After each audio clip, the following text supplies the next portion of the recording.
compare yourself to who you were yesterday, not to who someone else is today.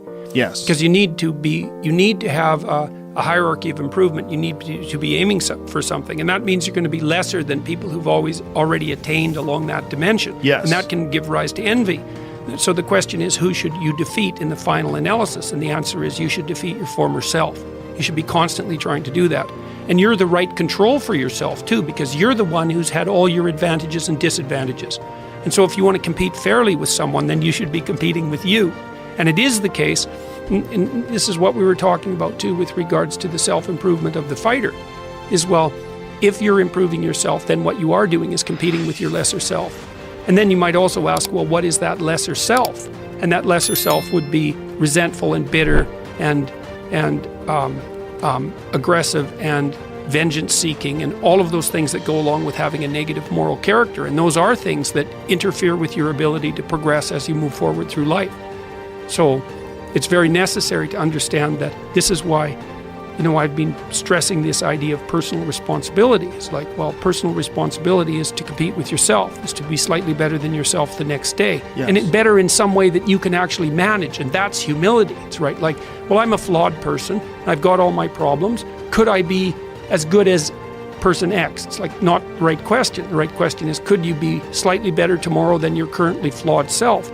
And the answer to that is, if you have enough humility to set the bar properly low, then you could be better tomorrow than you are today. Because what you also have to do is you have to say, well, here's all my flaws and my insufficiencies, and the best that someone that flawed and insufficient could do to improve and actually do it is this. And that's not worth going out in the street and celebrating with placards, It's like, well, this is why I tell people to clean their room. So you're not going to brag to someone that you did that. But someone as insufficient as you might be able to manage it. And that means you actually are on the pathway to self-improvement and you're transcending your former self. And you might say, well, what's the right way of being in the world, if there is such a thing? And it's not acting according to a set of rules. It's attempting continually to transcend the flawed thing that you currently are. And what's so interesting about that is that the meaning in life is to be found in that pursuit. So I've been laying that out in these discussions too, because it's saying, well, the fundamental issue is that life is tragic and difficult, very tragic and difficult for everyone. And it's also tainted by malevolence, because no matter how things are tragic and difficult, but there's always some stupid thing that you could do or someone else could do that could make it even worse than it has to be. So that's life. And you need an antidote to that, because that can embitter you. Constant contact with that. Just the tragedy, but the tragedy combined with betrayal and malevolence, that makes it even worse, especially if it's self-induced. Okay, so you need something to set against that so you don't get bitter and resentful. Well, what do you set against that? Doing something worthwhile, by your own definition, say. You need some reason to get the hell out of bed on a terrible day because you've got something good to do. Well, what's the best thing you can do? Transcend your current wretched and miserable self. There's meaning to be found in that, and and that's a meaning that's associated with responsibility. One of the things that I've been trying to lay out clearly is that life is hard. It's tainted by malevolence and betrayal. That can make you bitter. You need a meaning to offset that. Where's the meaning to be found?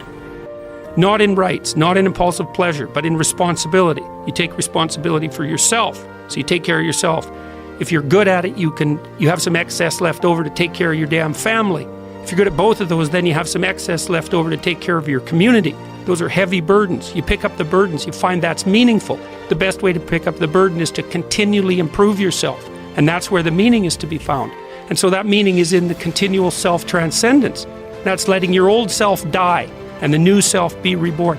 They let people walk all over them because they don't stand up enough for themselves. And the consequence of that is they get resentful, and then they get bitter, and then they get conniving, and then they'll mob.